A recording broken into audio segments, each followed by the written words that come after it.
Hello, and we are back. The joy of tech gremlins. Hi, Farzana. Hi, Kirsten. How are you?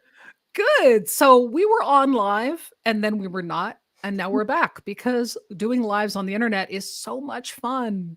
So we're talking about mentorship today. I asked you all in the chat before to throw in where you're coming in from and what you're drinking.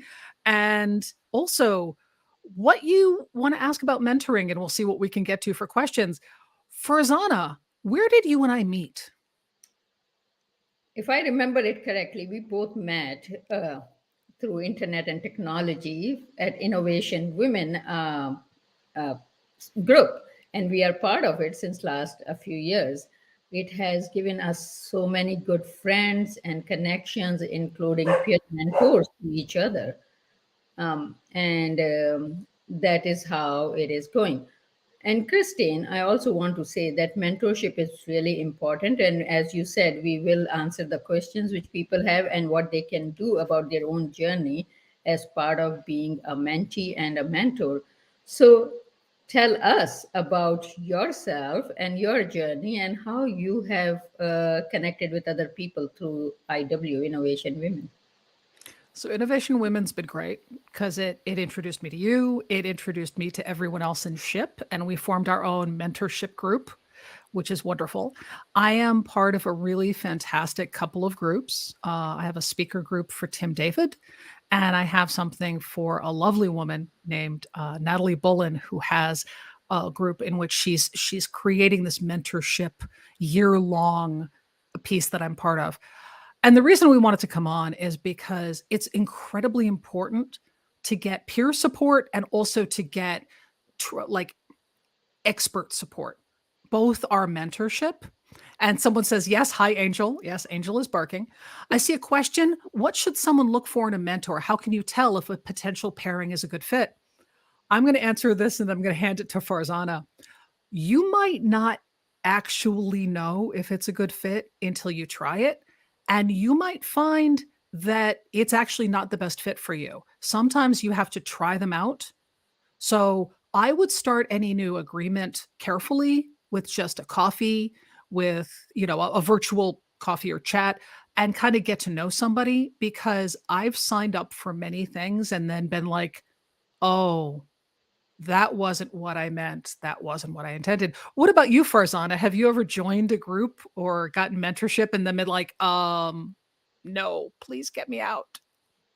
So, thank you for asking that. My interest in mentorship has been a reflection on life, where I am and how I am talking to all of you and get to know you is because there is a whole line of really great people who have mentored me. They were not formally labeled as mentors, but they did everything which we now required in the form of the checklist to be mentored as a mentee. I also belong to other groups like Women in Healthcare, where as a board member, I have been part of cultivating a mentorship program for all the chapters in USA and then in Canada also. And along with that, my entire doctoral research is on mentoring, focusing on how mentoring and leadership go hand in hand for women who are in professions which are historically male dominated and the patriarchal mindset which it is still exists. And we will get more into details of what are the action items you can look for because I differentiate mentoring between organic mentoring and formal mentoring. But Christine, how about yourself? I like the idea of differentiating organic and formal mentoring because I think both are really valuable. And I love the idea of giving people action items. One of the things that I would suggest is that, and to answer to tap back into that question of looking for in a mentor, what is it that where are the areas where you best need support? Where are the areas you need to grow? Where do you want to reach into a new area, a new growth part of your journey? And find people who are doing that and are a little ahead of you or a lot ahead of you and are enthusiastic and enjoyable and positive. because one of the things that we get with mentors is energy. And that's a really, really valuable thing. I have, for example, an organic mentorship that I use through my iPhone, which is I listen to audiobooks by Jensen Shero. And she has a series of books. You are a badass. You are a badass at making money and badass habits. And I listen to one of the chapters in one of those books most mornings as a little organic mentorship coming down from her. I've never met her, but I find it really valuable. So, what about you, Farzana? What are the differences in organic and formal mentoring that you do?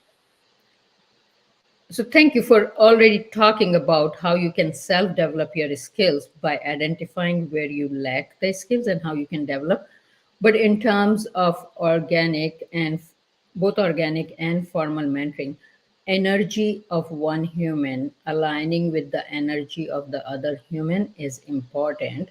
I will again bring in my experience in male dominated industry, where in architecture, I'm an architect, healthcare architect.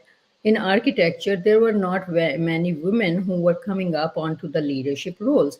So I have been mentored, but I have always been mentored by male. And Mhm. my professor in university, my boss in architectural office, and then all other male who were in a position to mentor with their wisdom and knowledge, but they also saw the potential and they indirectly cultivated that potential by nudging, by encouraging me. What I have Mm. also, during my research, I have learned because I reflected on it that we have a constellation of mentors. In ordinary terms, a network of mentors.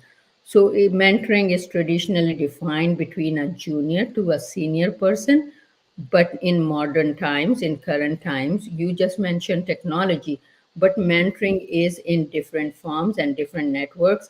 And along with that learning from experienced person, you also learn from someone who is junior to you. And you also Mhm. cultivate a peer mentoring.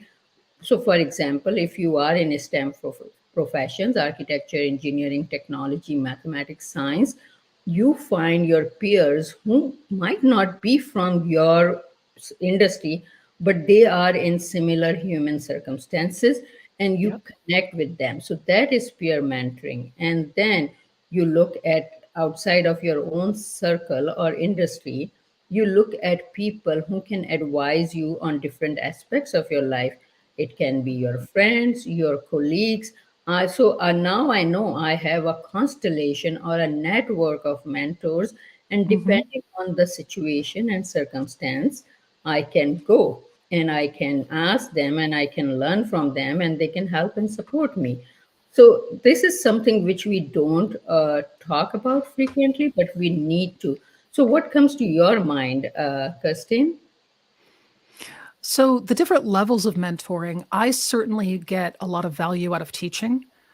In doing the mentoring of helping someone who's coming up, since Mhm, my work is ongoing mastery of presenting and speaking, I want to mhm, help people who are learning it, but I also want to do, like you're mentioning, going outside of my field.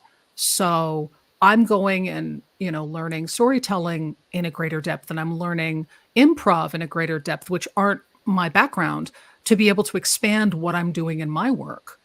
And then I have formal mentorships with several people, and I also have, like you said, more loose, organic, friendship mentorships. And it's really important that we build that in not only socially but professionally, because especially as women and especially in a technical, sort of environment, I was a technical trainer for a very, very long time, and it having other people who understand what you do, even a completely different way, really helps.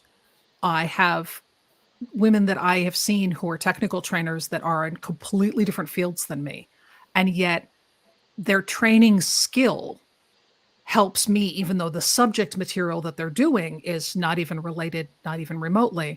So it's wonderful to see people, who are doing the outreach, but not necessarily in your subject. Don't feel trapped to be in your subject, I guess is what I would say on that. And thank you for saying that because traditionally we have been told to be so narrowly focused especially in professions and industries which are serious or technical.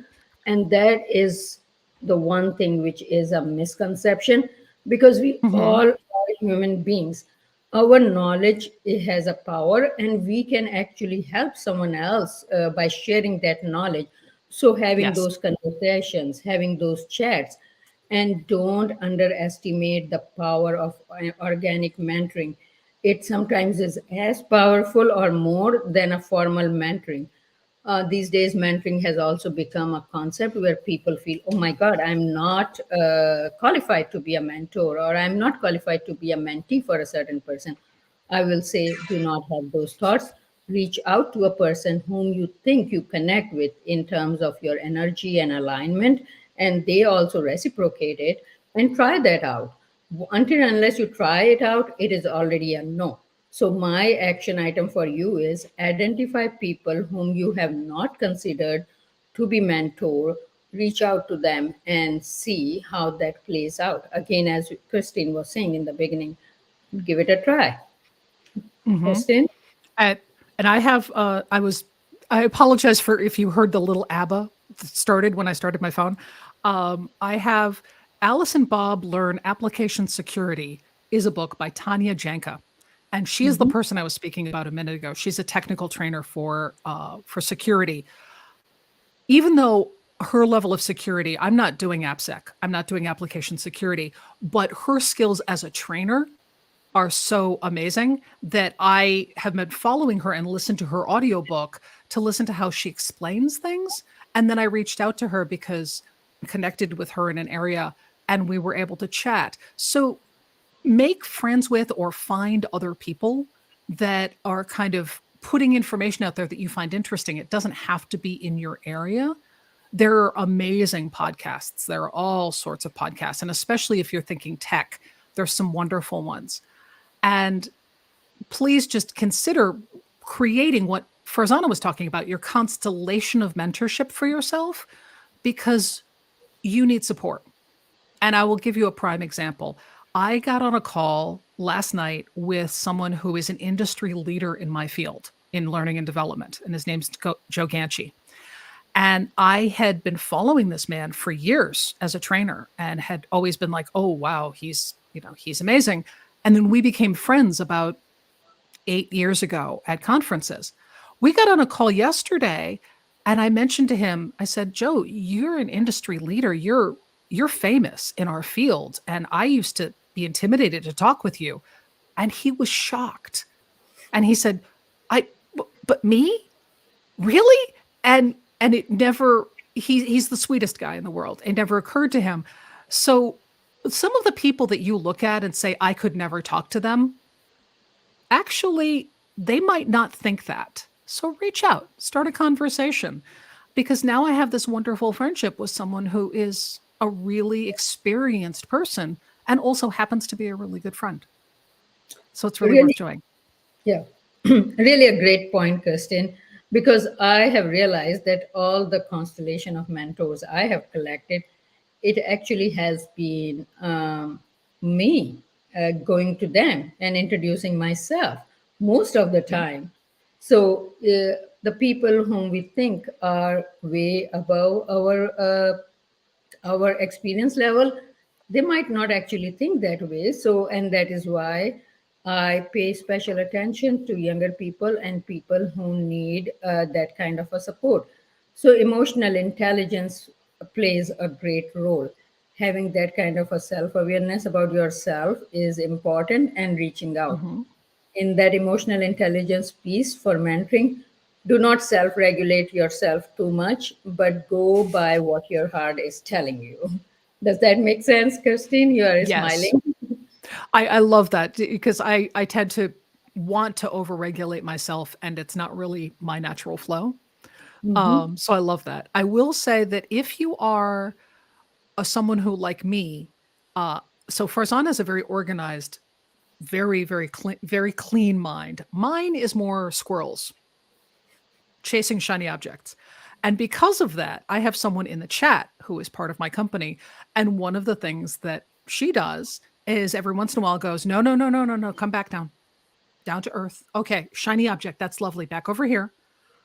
One of the mentoring things you can do is you can find the areas where you would be best at if these things were in place, and then ask your friends and ask your peers and find people who can support you in those things to help you be your most productive self. So that's one So, of the things that you can do as a mentorship and activity. so that's a great accountability partner you have. But there is also a flip side how your mentor can help and how you can help your mentee is that Mhm. if they have so much potential and so much talent, and Christine, thank you for saying that I have a clear mind, but I have multifaceted personality. I also want to do photography. I also want to go to Mount Everest. But you can help both as a mentor, and your mentor can help you in identifying where your real talent is and how to focus on it, or identify the priority like one, anywhere between one, two, and three priorities or focus in your life as a mentee and as a mentor, and work on that. I might have greatest talent for photography, but I will not be successful as a photographer, correct? So is that my route to go? No, I can do it as a hobby. So as a mentor, make sure that your mentee's talent, you as a person can identify and help them guide in that process. And then both as, and listen to your mentor as a mentee also, if it talks to you from your heart and your talent also. I think Um, that's great. So yeah. let's do one final action item and wrap up because we're trying to keep these in about 20 minutes, 30 minutes. Mhm. So what would one more action item be that you would recommend for the audience? I will recommend that open yourself up to the possibilities and ideas. Do not internalize your thinking that, oh, I cannot do this. And if you have doubts, go and find people, a mentor, uh, both a mentor who has more experience than you, if it is your leadership journey in your profession, and maybe more than one person, not just in your organization, but outside also, and then connect with them and seek their advice and brainstorm with them. And I will highly suggest to develop your network of mentors and help other people in terms of mentoring them, because that will also give you a lot of new and different ideas. Christine? Fantastic. So my final action item will be that when you go and you find mentoring opportunities you want to chase down, if they don't work out, that's not a negative. That is you having learned something, tried something, and now you know that path isn't for you. And maybe this path over here is. This is all iterative. This is all continually ongoing growing. So take risks and don't beat yourself up if they're not working, because then you've discovered that, okay, great, that's one less direction that I want to go in. And now I'll try this one over here. So give yourselves some grace. And I And think with that, yep, go ahead. remember, it is a journey. Life is a journey, and life is an evolutionary journey. So, well said, Christine. Go ahead. Yes. So thanks for being here. Thanks for joining us in the chat. Please check out the SHIP. She has infinitepotential.com website and check out all of us on LinkedIn. Join us. And we will be doing a lot of these. You will see our other SHIPmates be doing lives. Thank you for joining us today. And thank you for tolerating our gremlins of technology being a little difficult. We promise we will not feed them after midnight. And if you Thank, get that joke, that's good. All right. Thank you, thank you, everybody. everyone, and have a great weekend. Take care Have of a great yourself. weekend.